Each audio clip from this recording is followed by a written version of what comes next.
Hello, everyone. We're back for the final few episodes of our Dream Eaters reviews. So, this is now the third scenario of the waking side, the Web of Dreams, right?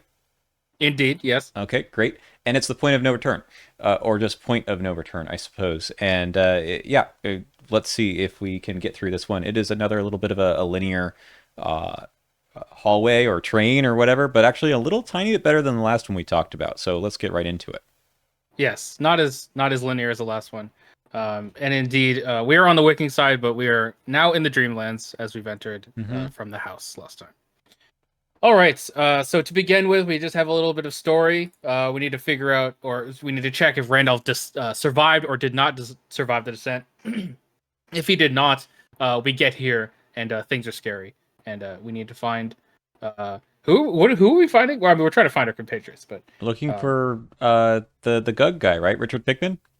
well, no. So we don't know about him if Randolph didn't survive. That's Oh, like the that's weird right. part. That's right. Also, because I've never had Randolph not survive, I'm just learning about this now. Um, but Okay, you're just what does it say here in intro one? Just you walk around and that's it?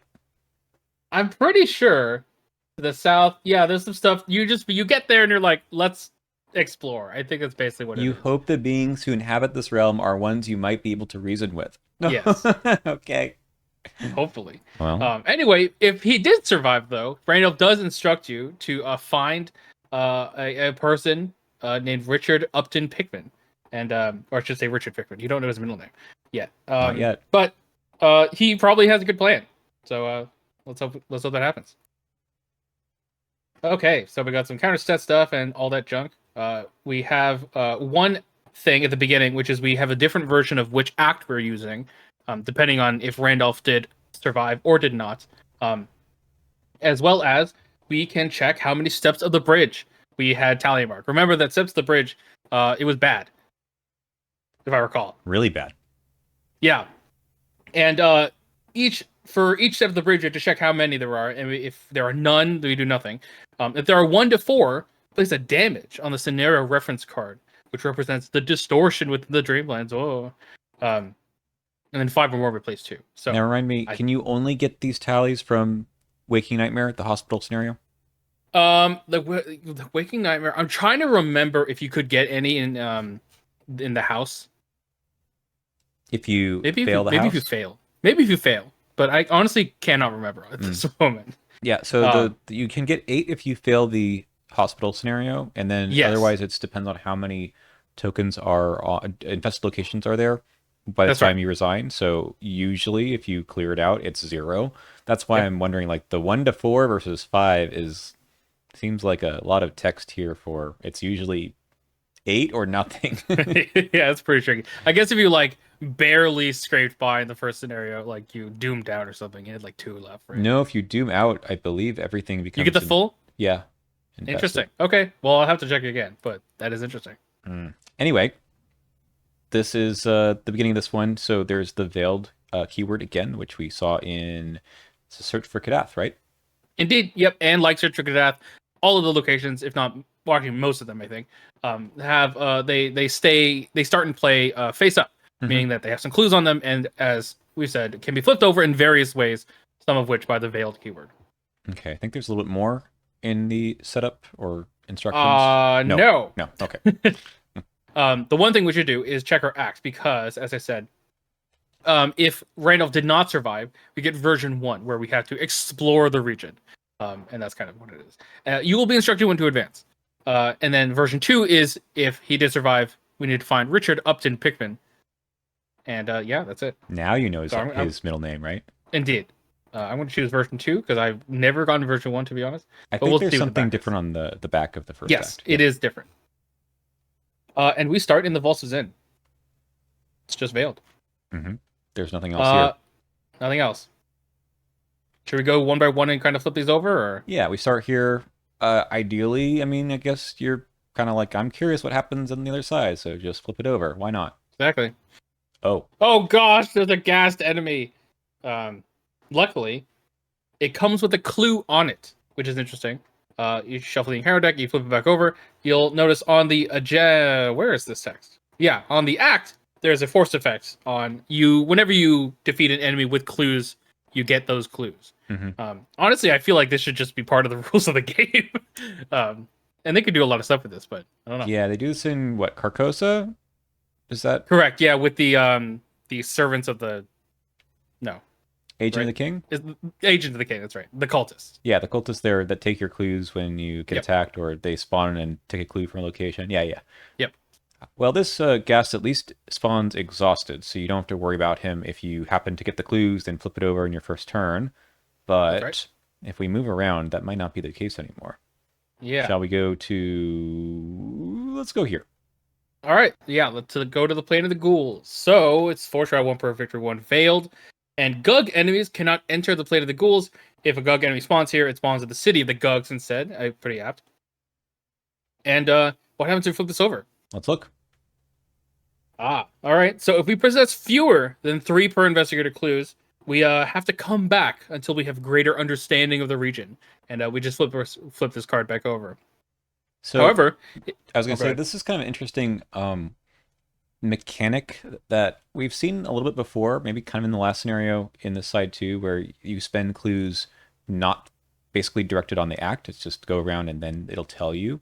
So that's Yeah. kind of neat that it actually tells you here, like, oh, you didn't know how many you needed to spend, but now you do. Right. Exactly. All right. If you do have that many, of course, you Mhm. get some. You get to talk with the ghouls, and you have to spend those clues, and you advance the act. But I'm sure that we'll advance the act after we've looked at the other places. Yep, because the other clues, or at least that we see right now, are here, the city of the Yep. Gugs. City of the Gugs. So after you enter the City of the Gugs, you immediately flip it over. It's not through Veiled. And what's on the other side? Well, an enormous Gug. So we spawn the set aside Gug Sentinel enemy at this location with 1 per clues on it, and then you test Agility 3. If you succeed, it enters the play exhausted and unengaged. Otherwise, it enters play engaged with you. Let's find this Gug Sentinel. It's a huge creature, if I recall. Mm-hmm. Ooh, it has plus per player health, so that's actually makes them so what, 2 plus 2 per player. So in 2-player, this is 6 Yep, with 6 a health 5 with fight. 5 fights. That is tough. Also, after it readies, it deals a horror to each investigator at its location. So, as a reminder, if it attacks during the enemy phase, it will exhaust, and therefore during the upkeep phase, it will ready and deal a horror to everyone here if it successfully attacks someone.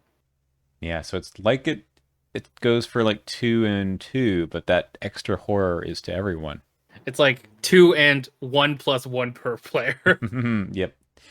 Kind of a monster. I mean, it is a monster. Kind of monster. Yeah. It ain't victory 1 though. And it comes in with how many clues again? 1 per player clues. Okay, so there's like a lot of clues here then to get this. Like you could get a clue from the ghast, and I guess if you're it's just 1 clue, right? If you're Yep. playing solo, I think you could just take care of this by these 2 Yeah, locations. that's correct. You don't even need to go here. But the victory though. A lot of victory. Yes, And you could just grenade the clues across them. oh no, Anyway, not again. There's also this. There is the Tower of Koth 5 Shroud. It doesn't have Veil, so you can't flip it over, but you can take an action to test 5 combat to lift the heavy stone trapdoor at the top of the tower. If you succeed, you flip it over and resolve the text. Let's do There's it. a trapdoor in the top. Hmm. Where does that lead? Let's find out. Scale the tower, and you emerge trees and mystical fog. Hey, you are back in the Enchanted Woods. This is by far the coolest thing in this entire scenario. This location was set aside during setup, and it's from the Beyond the Gates of Sleep scenario. So it's really the first time you've been here. If you are Correct. talking about the investigators, but the second time Yeah, if yeah. you're playing this is an 8-part campaign. Exactly. You also record in your campaign log that the investigators found a way out of the underworld, which is very interesting. And then this place is here. It's just a 2 shroud 1 per with a free victory too, if you can take the time to get here. Because honestly, it takes a long time to get here. It does. And honestly, like the 2 shroud plus 1 per each card in your hand is a little annoying, depending on what you're doing. I mean, you commit, but like, yeah, this is a little bit out of the way. Yes. But it's so tempting. You look at this, you're like, can I do this? Yeah. Okay. This guy doesn't have Hunter, right? I don't believe so. No, he just sticks around. He also doesn't have massive. He's just a Gug. He's just a Gug. So how do we get Gug enemies entering the plane of the ghouls? You could Janae them over. Ah! I think there's another Gug in the encounter deck. Oh yes, of course. Yeah. The big one that we saw in the last Yep. scenario too. Indeed. But it's weird because it's literally those two enemies and that's it, I think. I think so. Yes. So a lot of text there for something that's probably never going to happen. Yep. All right. Well, shall we advance the act by going to the plane of the ghouls? Let's do it. All right. So let's do version 2 first, because this is the pretty standard one, or not standard, the one most people will have. You get to chat with Richard Upton Pickman, and he tells you to go to a place, an ocean of pitch in the realm's deepest layers, because some stuff is happening there, I guess. Dark forces. Dark forces. All right, so someone's going to take control of Richard Upton Pickman's story asset, and if he ever leaves play, you remove from the game. This guy is the coolest thing ever. I love this guy. So, yeah, he's an ally ghoul artist asset. It does not take up the ally slot, luckily. As a free triggered ability, exhaust Richard Upton Pickman, choose a ghoul enemy at your location and attach it to him face down. Okay, that's just, you basically just you kill a ghoul instantly, which is nice. But also, as an action, exhaust Richard Upton Pickman, fight. You attack with a base combat of 5. Instead of its standard damage, this attack deals damage equal to the number of face down encounter cards attached to Richard Upton Pickman. He forms a little ghoul posse. How much XP would you pay for this? Ooh, that's a good question. I mean, if it's specifically ghouls, I mean, Yeah, okay, like fair enough. the tech card. But it doesn't take up an ally slot, which is crazy. Mhm. The free thing is also like, what would be his cost, right? It's tough to say. Yeah. And he's got 3 health, which isn't like even a counter on how many times you need to use this. No.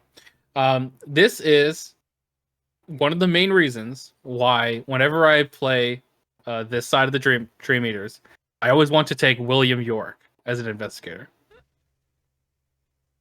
Okay, explain.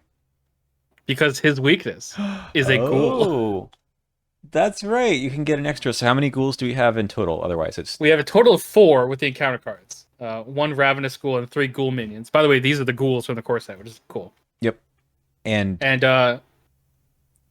plus the graveyard ghouls. Okay. Yep. So you can get up to 5. 5 damage with base 5. You know who loves this? Like Charlie, right? Yeah. Oh my god. He's an ally too. You can exhaust him for 1 plus 1, I guess. Just for other reasons, right? Yeah, exactly. Oh, it's so cool. Yeah. It reminds me like this scenario and the Dream-Eaters in general, like very flavorful. Absolutely. Is this balance? Like I don't think you get him on the other end, right? If you on the other act, well, I guess we'll find out. No. So yeah, if you flip over this side, then you do not get Richard Upton Pickman, and instead you actually just remove the ghouls and counter set entirely. Oh, and So no Striking ghouls Fear. for you. Does this one remove Striking Fear? Yes. Yes, it does. Okay. That's a little sad. Yeah, this one is the sad one. You don't get to have fun. I mean, you do have Richard Pickman, but no Randolph Carter, so he doesn't actually want to join you.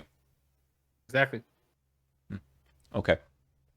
All right. Well, that's fun. Now let's continue on. We put each set aside Veil location into play, and for the life of me, I never remember exactly how these go. That's what the automatic connections are for. Yes, that's true. Okay, so then it's like I don't know why I do it like this. That's wrong? That's kind of better. There we go. Yeah, that works. So we have 4 Actually, new locations. That works too. Yeah, 4 new locations. We have the Crag of the Ghouls, so more ghoul stuff, and a couple others. And then our Act 2 is to continue on. We also put some more encounter cards. Terror of the Veil and the Night Gods encounter set. Yep.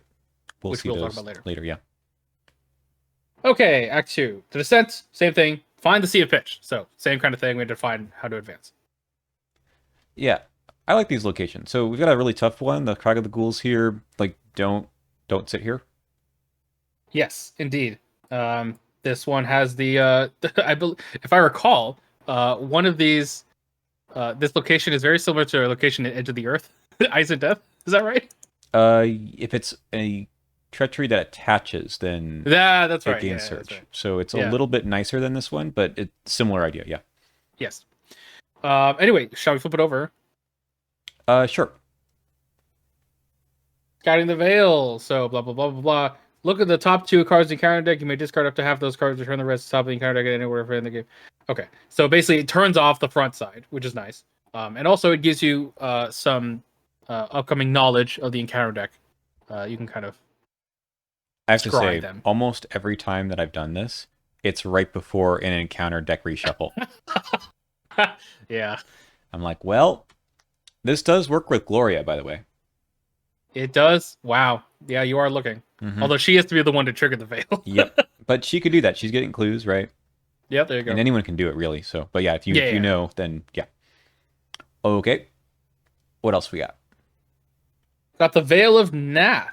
4 shroud 1 for victory 1. It also veiled while there are clues remaining on the Veil of Nath. Investigators at the Veil of Nath cannot play cards or commit cards to skill tests. That's kind of rough.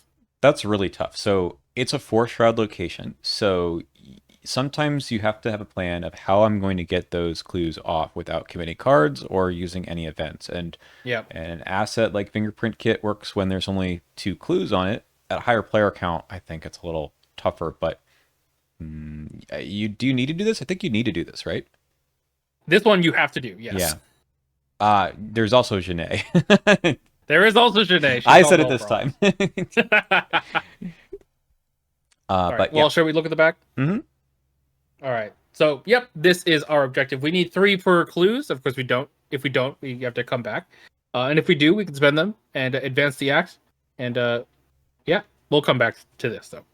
At this point in the scenario, I've always found that you have tons of clues. Yes. The enemy thing, the other locations that you otherwise wouldn't have to go to up top, right? These guys, you are likely to have all the clues by now. Yep. Okay. All right. We got the Peaks of Thok. No clues on this. No veiled as well. The force effect on the bottom I'll read first. When you leave the Peaks of Thok, you have to test 2 agility if you fail to take a damage. So once you go here, probably it's good to stay here because there is an action to test agility 5 to scale the treacherous peaks, very similar to the other place, Tower of Koth. Mm-hmm. Different I test. just realized it's kind of backwards, right? It's like Koth and Thok. Is that in any way? Is that in any way on purpose? I had never noticed that before. I have no idea. Okay, cool. Anyway, so on the back, Inhabitants of the Veil. I remember this one because it doesn't do anything. It's kind of bad. Yeah, it actually is. So first of all, you see a Night Gaunt coming your way. So you also look it down and see a bunch of stuff. So search the encounter deck disc profile for a hunting Night Gaunt. Spawn at the Veil of Nath. Veil of Nath. Oh, okay. You spawn at the Veil of Nath? Yeah. Okay. Yep. That's why it's bad. Yeah. Exhausted. Each investigator at Peaks of Thok may draw 2 cards. Choose an enemy in play and place 2 clues on it if you needed more clues. I highly doubt that. Flip this card back over. Also, because most likely you don't want more people to come here because in order to leave, you have to take an agility test. Mm-hmm. So that trigger for 2 cards has only ever come up with a person. There's only one person here, if I'm going to be honest. Isn't it funny that you put only 2 clues instead of like 2 per player or 1 per player or something? Like this. Yeah, I don't know. What's the point of this? I don't get it. I don't know. I mean, I know that the game sometimes has these gotcha moments of like, oh, you wasted your time doing something you didn't need to, but this is that card in this campaign. Yeah, I mean, like compared to the other one where you got like an entirely like different secret ending spoiler, like what is this? Yep. But at least there's plenty of time in this one. But yeah, on replays, like there's no reason to even go through here. There's 0 reason to go here. Okay. All right. Sea of Bones. 2 shroud 1 per clues. Victory 1. Forced after you discover 1 or more clues at the Sea of Bones. Flip it over. So we should talk about the Dole Tunnels. Mm-hmm. There are cards in the encounter deck, although they don't start in the encounter deck. Am I crazy? I don't think so. I think they're part of the agenda flip? The agenda or the act flip, right? Yeah, sorry. It's the Terror of the Veil. That's Yep. it. Yep. Okay, where are those guys? Yeah, they're up here. So there's 3 of these cards called the Dole Tunnels, and there's also a giant enemy called the Slithering Dole. So I believe what this thing says is if there's no Dole Tunnel at this location, you search the encounter deck and discard pile for a Dole Tunnel and attach it to this location.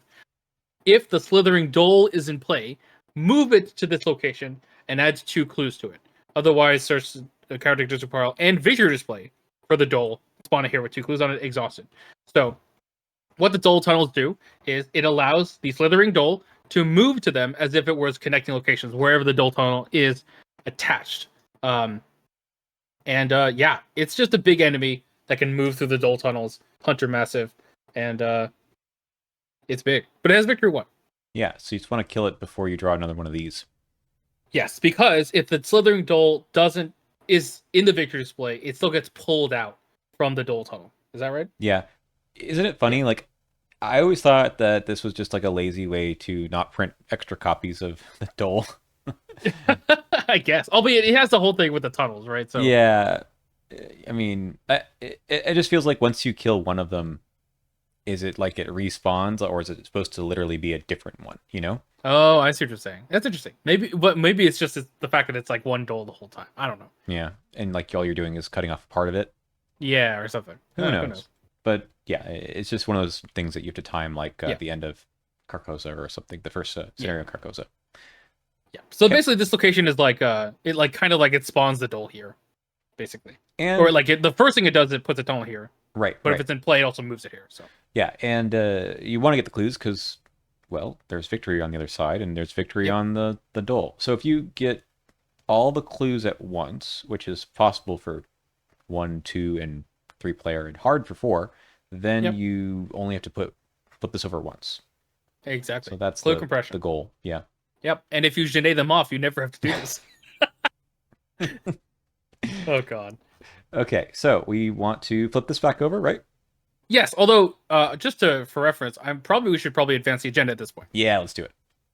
All right. So I believe this is fairly straightforward. All you do is you shuffle the encounter card discard pile into the encounter deck, which is kind of annoying because there's ancient evils in this scenario. And then you place a damage on the scenario reference card, and we are now beset by monsters. So it has this hint that the game will not necessarily end when the agenda advances.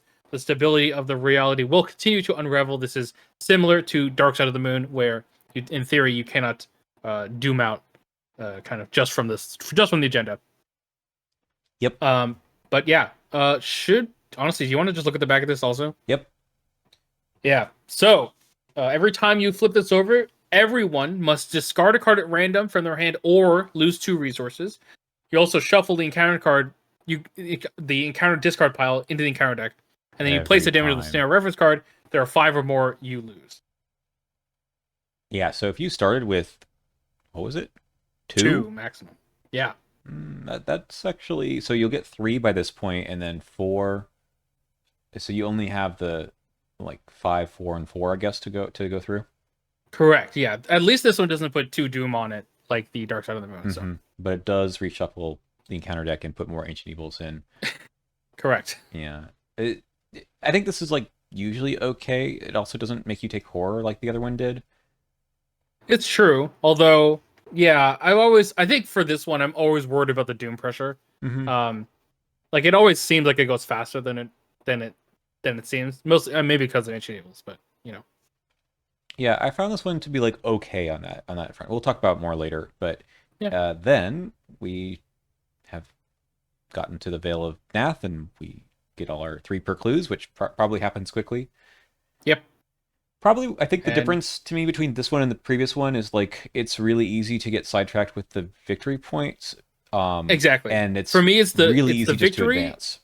It's the victory, and also doing the side quest of going to the Tower of Koth and the Enchanted Woods. That takes up a lot of time. It does, and you have to decide on that. But I don't think it's a threat to kill you. It's just should we do this and take a chance on time or not? Unlike the previous one, which was just if you don't move quickly enough, you just literally can't advance. Yeah, exactly. Okay. All right. Let us advance. We get to the Sea of Pitch, and something's going on. We need to put the set aside depths locations into play, which are a bunch of weird places on the Sea of Pitch. Mm-hmm. There's 4 of these, and they're going to be set out in a semi-random fashion of some kind. They're all connected to each other. That's very webby looking. Indeed. And also we get some more encounter sets. We get the Descent into the Pitch and Agents of Atlok Naka encounter sets into the counter deck, along with the discard pile. Another reshuffle. Mm-hmm. A lot of those going on. Yeah, I think those are a bunch of encounter cards we've seen before, or not the Descent into Pitch, but the other ones. We'll see how that goes. But I found at this point, especially in 2 and 3 player, you don't actually go for very much longer, like a couple rounds, honestly. Yep. So it's very unlikely you see any number of those cards that you just shuffled in. Indeed. All right, and our last act, we need to find the sources of the distortion in the Sea of Pitch, and of course, we will be told when to advance. All right, well, I don't know exactly which one it is because I've randomized them, but the Sea of Pitch locations are all the same on the front. They have X Shroud, where X is the number of damage tokens on the scenario reference card. So I can technically be 0, although that would require some very impressive speed. Otherwise, max 4. Indeed. Usually 2 or 3. Exactly. 1 per clues, and they all have Veiled. So we got to flip them over by getting the clues off. Not too hard, honestly. Nope. Let's do them one by one. Let's start at the bottom. Yeah. Are we lucky? No, but it's a still surface, and we can look at another side of another copy of Sea of Pitch and flip this back over. All right, well, let's just do the next one. It's the rolling pits. So on this one, you set all the clues from each from each Sea of Pitch aside. You basically discard everything on those locations. You shuffle them all up. You put them back and try to distribute the previously set aside clues all along the Sea of Pitch. And what happens to you? You stay. That's right. You stay at, quote unquote, the one you were at. But you don't know what the other side of it will be. Exactly. What you can do is if you don't have an even number of clues, you just don't put them on your current location. Exactly. So kind of be gamed a little bit. Yep. Okay. Hey, it's the one. This is the way out. So again, you need to have 3 per clues. And if you have it, then you're done. But if you don't, you need to go around and get more clues, I guess. But the thing about like getting the clues off of these is like it's not that hard to get them, and then you just have them until this happens. Exactly. Like it's not, yeah. And I think that part of it is if you take your time with like getting all the victory, you'll have plenty. Mm-hmm. If you do kind of rush to this, it's possible you hit this and you're like, oh, we don't know enough clues. But usually it's fine. Okay, last one. Yeah, I believe you find a spider. So if anything, this required an encounter discard pile shuffle immediately. And then you discard until you get a spider, and you put 1 per clues on it. If it is swarming, place the clues on the host enemy. Makes sense. You're just handing out clues like candy. Yeah. Okay. All right, and that's it. We got to the center of the sea, and we can make our way down. Before we go here, what was the encounter set that was like the Sea of Pitch one? Like, does it mess with that at all?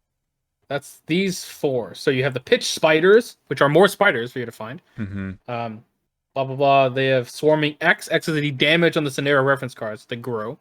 Whenever it attacks you, it only deals either its damage or its horror instead of both. So you can kind of split that up as you like.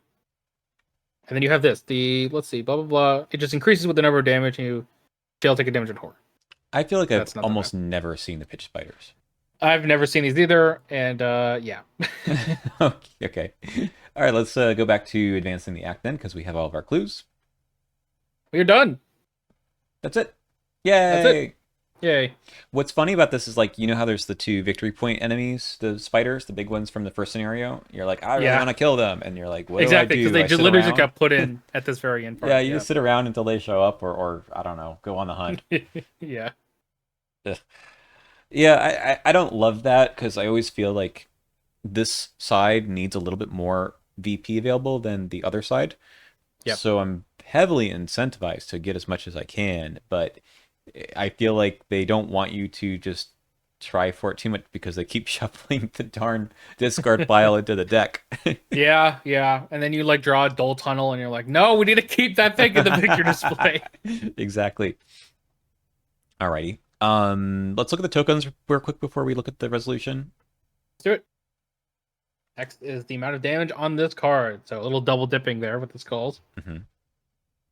Cultist, reveal another token. If you fail after the seal test ends, you draw an encounter card. It can be kind of rough, but the encounter cards in this scenario aren't that bad. Mm-hmm. So it's okay. Yeah, I agree. We got the tablet, so this one is the good one on this side. The black cat, it's a +1. The black cat helps you navigate through the Deathfire. If this token is revealed during an investigation and you succeed, draw a card. Honestly, pretty good. I mean, you're going to be investigating a lot, so sounds good. You know, I've never really felt that I would describe the scenario as the death fire, but okay. Indeed. And lastly, we have the monster with the -3. If you fail by 2 or more, choose a ready enemy at your location or connecting location. The enemy moves to your location, engages you, and makes an immediate attack. So it's kind of like a -1, if that makes sense. Right. So not that bad. Usually you could probably just keep the enemies off you, but yeah. Okay. It might be a little annoying if you happen to draw it when the Gug Sentinel is around, but True. probably that's about it. I guess that's the only way Yeah. he can move to the City of the Gugs. Oh, that's true. Yeah, that's right. Although Okay. I guess he can't move. Well, he couldn't go Right. there, yes. Yeah. So actually, well, would it still attack you? That's a question. Is there Oh, a God. then? It does not say then. That's weird. Okay. Yeah, it probably still attacks you from a long distance. Yeah, weird. Let's see what the resolution is. Yeah. So R1. Gosh. Yeah, R1 is our good resolution. Mhm. For each damage on the scenario reference card, we record a tally mark next to steps of the bridge. That's going to be bad later on. Victory X, and we just proceed with the campaign. Wow, that's the shortest resolution we've ever seen. Yeah. I believe the story is that you fall into the liquid, and then you fall, and you're like, "Oh my god, there's some webs now," and then now you're like in the vastness of space for somehow. Yep. We'll see that next time. Yes. R2. So if no resolution was reached, everyone's defeated, and you can't resign. What is even going on? Yes, that is exactly what's happening Yeah, here. that sounds weird. I remember this one. Like, oh, False Awakening. Oh yeah, okay, that's this side. Yep, this side gets it too. That's right. So yeah, you get False Awakening again. Is it the same card? Actually, I forgot. It should be. It's a same skill to plus 1 difficulty. Blah, blah, blah. Yep. Okay, yeah, that sounds right. Mm-hmm. Weird. But yeah, I think like the cat comes or something and gets you there. Yeah, that's right. Like you wake up and you think you're outside, or you're thinking like you're back awake or something, but Right. or something. I don't know. It is pretty weird. I've never gotten this resolution, so I don't know what to say. No, same here. Yeah. Blah blah blah. Same thing. Victor Talia steps the bridge. Yeah, we're done. All right.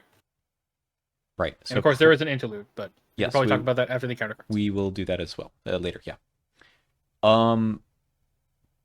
Yeah, let's talk about the encounter cards then. I don't think that there's any more to say here. Yep. Okay, so we got our ones from the scenario specifically at the top, and Yep. we mentioned a few of them, but not this one. Taste of Lifeblood. I like that art. Pretty cool art. Yeah. With okay. Test through power. Each way fail by either place a clearing location, place one of your clues on the nearest enemy, or take a damage. Oh, okay. I mean, honestly, they're all pretty reasonable. Yeah, because you don't necessarily have the other, like, if you don't have any clues, then you take 3 damage, right? If you fail Yeah, by all it's 3. just a grasping hands. Mhm. Yep. Yeah, I think this is fine. Okay. There is also grasping hands in this one, but yeah. That's true. Alrighty, lit by Deathfire. Everyone lose a resource. Boo. I guess. Albeit, like, rarely does anything. Okay. Each investigator at a Veil or Depths location chooses and discards a card from their hand. Each investigator at a Depths location loses an action. So the neat thing about this one, of course, is that at the beginning, no one is at Veil or Depths, and then in Act 2, there are some Veil locations out, and Act 3, there are some Depths locations out. So this card just gets worse. Yep. It scales through the scenario, which is, it's still not terrible. There's only 2 of them, right? So the chances of you drawing them only at the end is pretty minimal, especially with the encounter deck reshuffling. I like the design. Me too. All right, unexpected ambush. If no one's in play, no enemies in play, you just take a damage in a horror. Ouch. Otherwise, has intellect or agility 4. If you fail, the nearest enemy readies, moves. Hey, another Gug way to move. Hmm.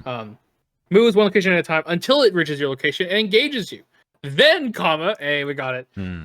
If you fail by 3 or more, it makes an immediate attack. So, if it can't move to your location, it can't attack you. Then, that's interesting. Okay, so what is the furthest way that you've had an enemy move to you? The first way. Like how far away? I've had it What do you? where I left an enemy like a ghoul or something exhausted back here, and I was down here, Oh, and it moved one at a time because I failed the that's test, so good. and it got all the way down to the sea of bones. I'm pretty sure. Amazing. I've never had that happen. That's really funny. Yeah, so that at least the Gugs can't move through um, the The city of of the the ghouls, ghouls, yeah. right? Yeah. Yeah, makes sense. All right, we saw the pitch All right. spiders before, and one health for the swarming is like totally standard at this point, so I don't think this is that big of a deal. No, but only 2 fight too, so not so Yeah. bad. Okay, It's just a lot of them. we talked about Uh, the Shadow of Adlaknaka. Also Yep. pretty minimal. Like just take a damage in a horror is okay. I get that we'll also see the glimpse of the underworld or whatever it is here too, right? Yeah, yeah. I Right. think no, actually no. No. Okay, never mind. Why is that Yeah, not here? honestly, Hmm. yeah. It's like compare this to the card from the Forgotten Age. What is that one? Scenario 4 again? Oh my god, Timeline Destabilization. That's what it's Yeah, called. yeah, yeah. Compare that to this thing, right? And you're like, oh yeah, just take a point, 1-1 for every point you failed by. Why not? But this one's just 1-1. Right, and then it just goes away, and you're like, okay, Yep. fine. I don't know what it is about this scenario. I mean it's a fun like romp through the romp through the underworld, but it's just the scenario encounter cards are pretty soft. They're pretty soft. Yep. Okay, so we've talked about the dole and the dole tunnel already. We've seen the big spiders, which I wish just showed up earlier. I think that would make it a little more interesting because you compare this to the hospital, which was the last time we saw it. They also showed up late, but not so late that they might never show up. Yeah. Honestly, the spider should have just shown up like starting Act 2 or something. I think they should have given you more time trying to navigate the pitch. I get like the next scenario will be all spiders all the time, but yeah. Okay. Will the spider mother is fine. We get the night gaunts only at the second act. Is that right? Second act, yes, along with the doles. And at which point we also remove the striking fear encounter set, which is also kind of funny because these cards would be a lot tougher in this particular scenario since the map is so big. Yeah. But, you know? Okay. Guess I got rid of him. Also, cute thing here. As always with the Nightgaunt counter set, there has to be a location that has a central trait in order for you to include it. That's And, right. There are a few in this scenario, if I believe. There is the Plane of the Ghouls, which is central. Mm-hmm. And wasn't there one more? Yes, there's the Peaks of Thok. Huh. I guess that makes sense with the night gut that spawns when you flip it on their side, I guess. Right. But yeah, it's central to what, really? Yeah, exactly. Okay, cool. Any other ones? No, these I don't think even that's have traits. Let's go to the woods here. Okay. They should make it so that the Dole tunnels have the central trait, so they come out of the tunnels. That would have been funny. Yeah. We got the ghouls, and we've got the Gug, and this guy easy to leave behind at this one. I mean, the house also pretty easy to leave him behind, but this one, he's not going anywhere. Nope. And the guests. And the guest. And footbath. Yes, the guests are not ghouls, unfortunately. So you cannot attach them to Richard Upton Pickman. That's right. They didn't spawn in. Oh, it's so funny. So like the last scenario that we talked about for this one that had the ghoul encounter set made them all spawn in the graveyard, which was just like, okay, we'll just throw some dynamite down there or something. Yeah. And then this one, you want to draw them so you can eat them up with Richard Upton Pickman. Honestly, in this side of the campaign, the ghouls are like a punchline. They really are. They deserve more. I think this is like one of the few ones we talked about this last time. I think of them using this set since the core, and yeah, they got a disservice in this campaign, unfortunately. Yeah. Grasping Hands is still good, but yeah. Yeah, they know how to do the rats encounter set, but not the ghouls. Mm-hmm.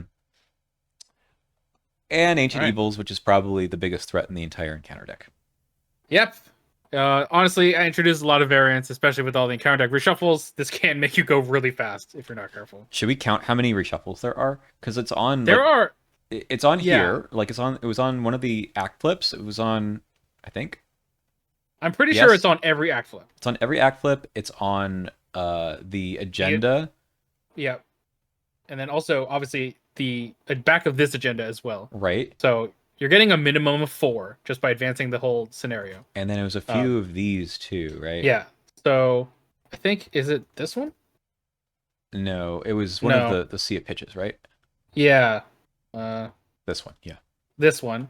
Also, the Peaks of Thought. If you do it, I think you have to. Sure. Wait, No. no. Not a reshuffle. Okay. Does this one do it? It shuffles, but doesn't reshuffle. Okay. Right. This is still a lot, I think. Yeah. There's a lot. All right. Enough about that. But it is true that whenever Ancient Evils shows up in a scenario, we think about the encounter reshuffling. Cool. Anything we missed here? Or should we go on to our normal ratings? Yep. Let's talk about the ratings, and then afterwards we can talk about the interludes as well. Oh, let's do that first, actually. We usually do Okay. that first. Never mind. All right.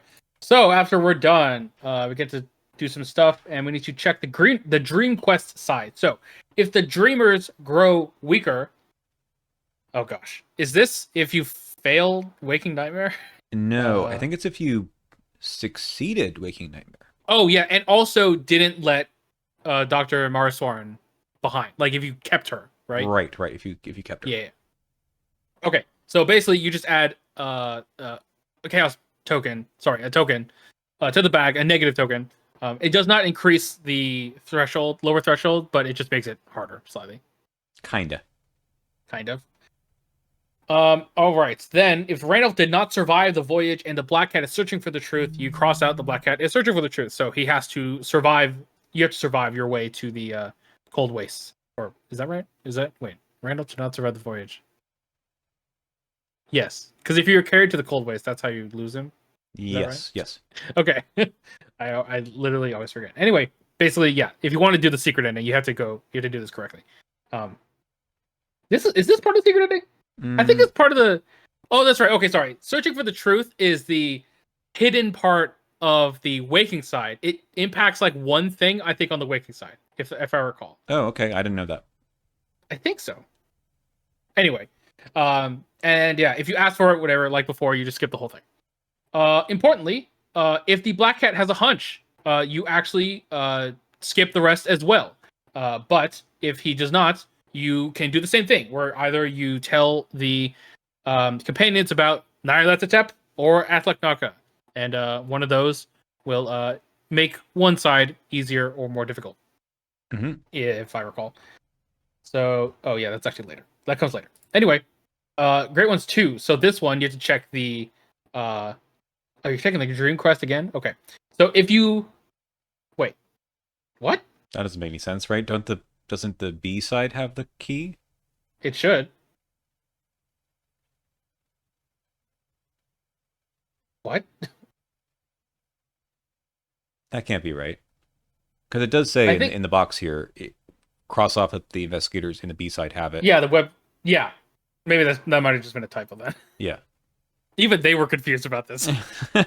Anyway, so yes, we'll if see on for the Web of Dream repackage side, if they do any better with the formatting. Oh, good question. Yeah. Do you have it yet? Anyway, not yet. I think it's coming soon. Okay. Okay, Web of Dream side. Yes, if you got the silver key, aka you did the thing in the house.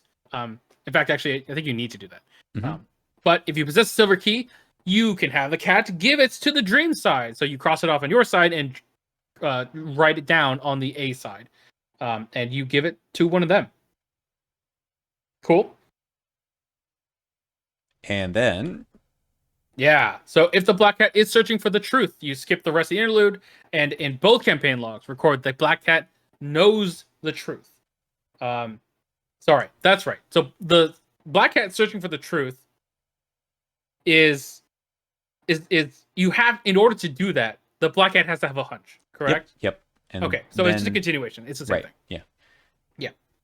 Kind of reminds me of the Edge of the Earth thing with Dr. Amy Kensler, right? You kind of give up Right. something during the interludes just to get a secret ending. Yep, that's right. Okay. All right. And of course, this next section is skipped if the Black Cat had a hunch. Basically, you try to go down the secret route, so you're not going to do this. But if you spoke of either Natlatep or Atlanaka, you get some knowledge about them, and then you get to swap out the Chaos tokens as before. So whoever has the Black Cat on their side. Yeah, usually when I've done this at this point, I don't switch the tokens back and forth. It's just the same the whole time. Yeah, and I usually keep it on the B side, I think. Yeah, Yeah, as we'll it was see pretty hard. later that the whatever the token is, the tablet, yeah, the tablet on the B side is really really good for Yeah, the well, finale. that's Yeah. true. Yeah. And that's it. Oof. Okay. Good. Now we'll go over to the uh, ratings. So we can take a look at that now. So replayability is, I don't want to beat the drum again, but here it is. It's Yeah. basically the same every time you play. There's no randomization other than those last four locations. You don't know which one is the right sea of pitch, but I feel like that is like throwing a bone at the end. It's just like not that consequential.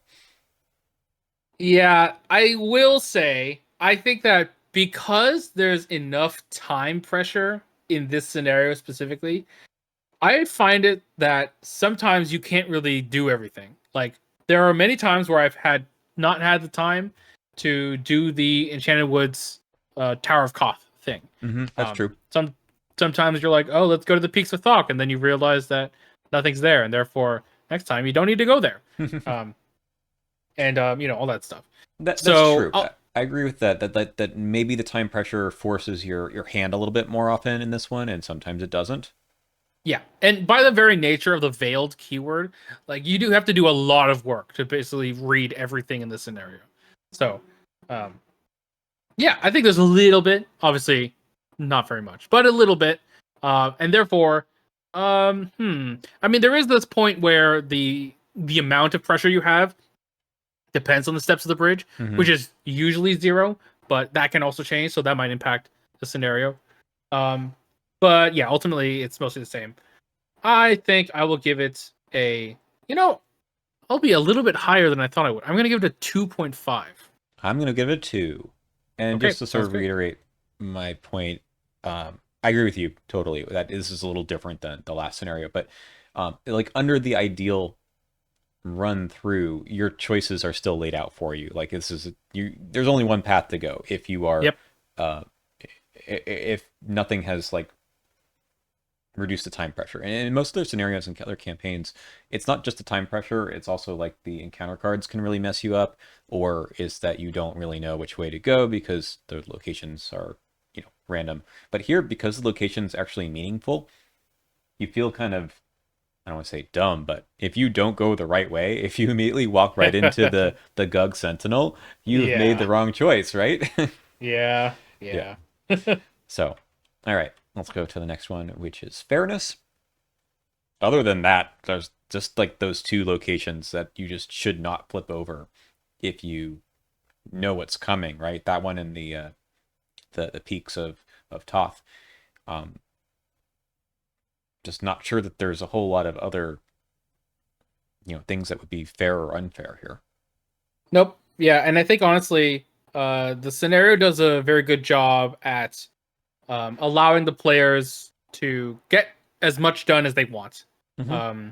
Where it's like, yes, there is a time pressure, and therefore, the real question is just like, do you have time to get to the victory? Because getting to the end is actually fairly straightforward.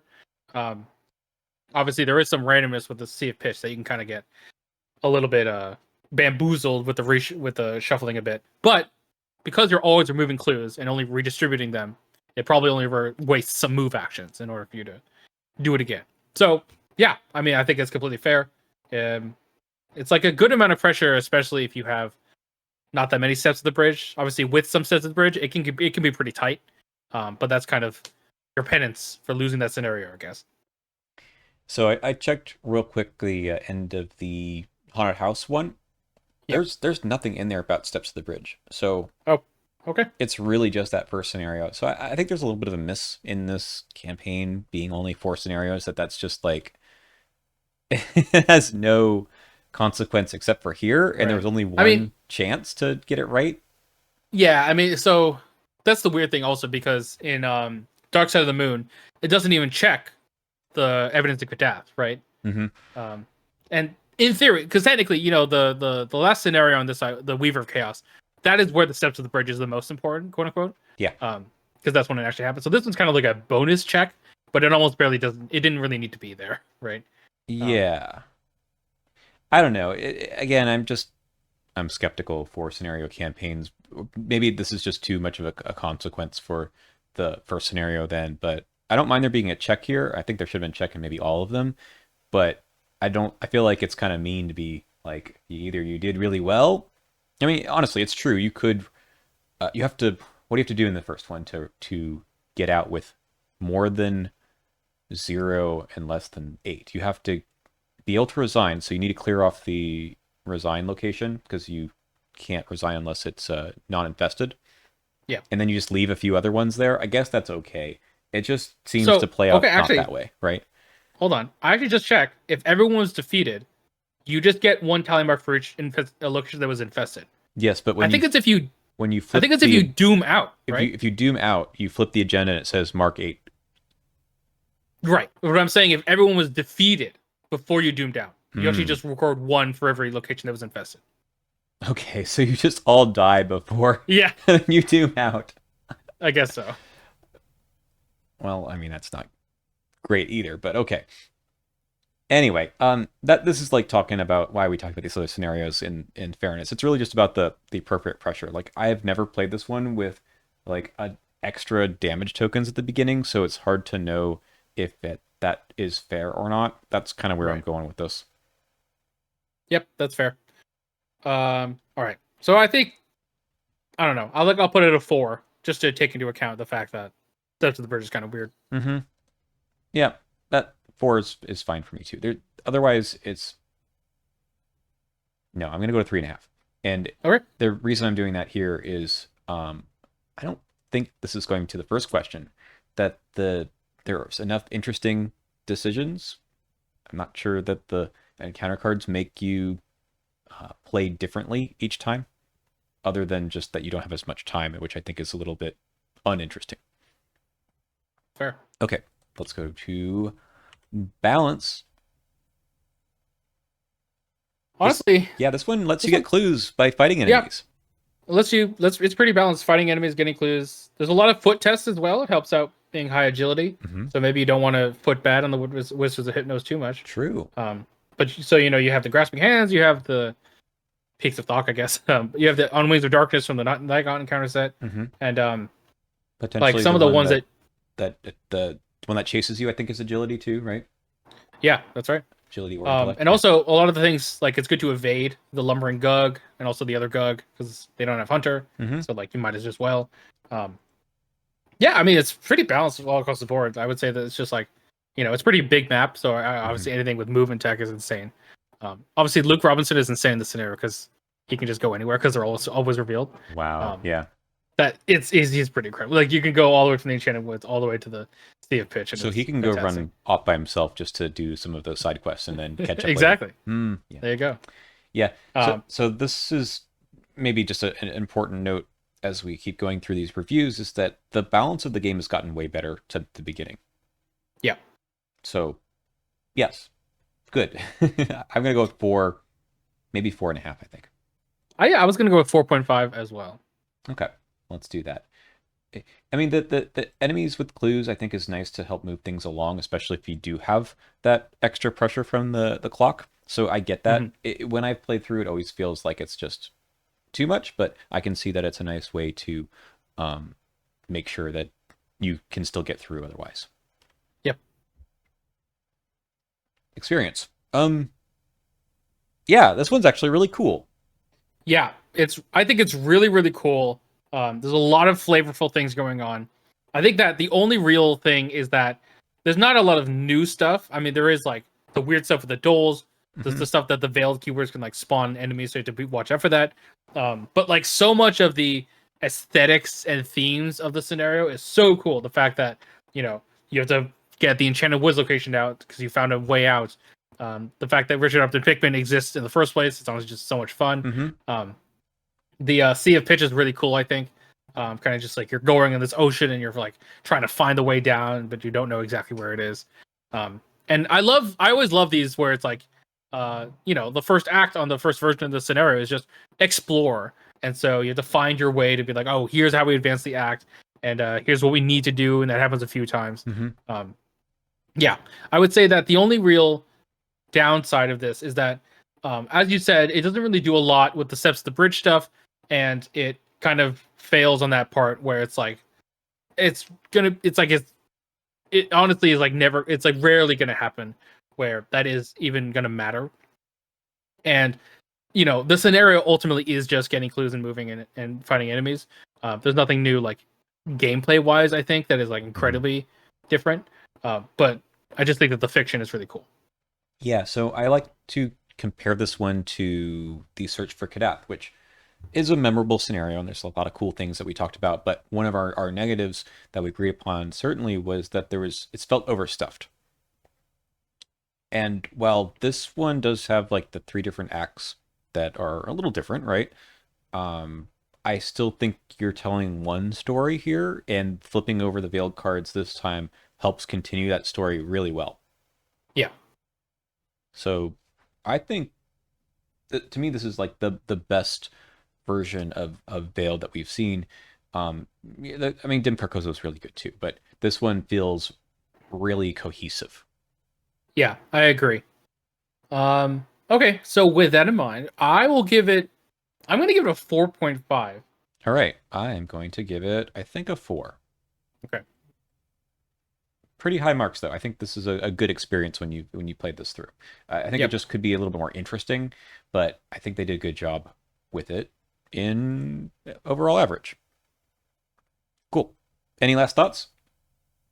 That's all I got. All Richard right. Upton Pickman is a incredible card.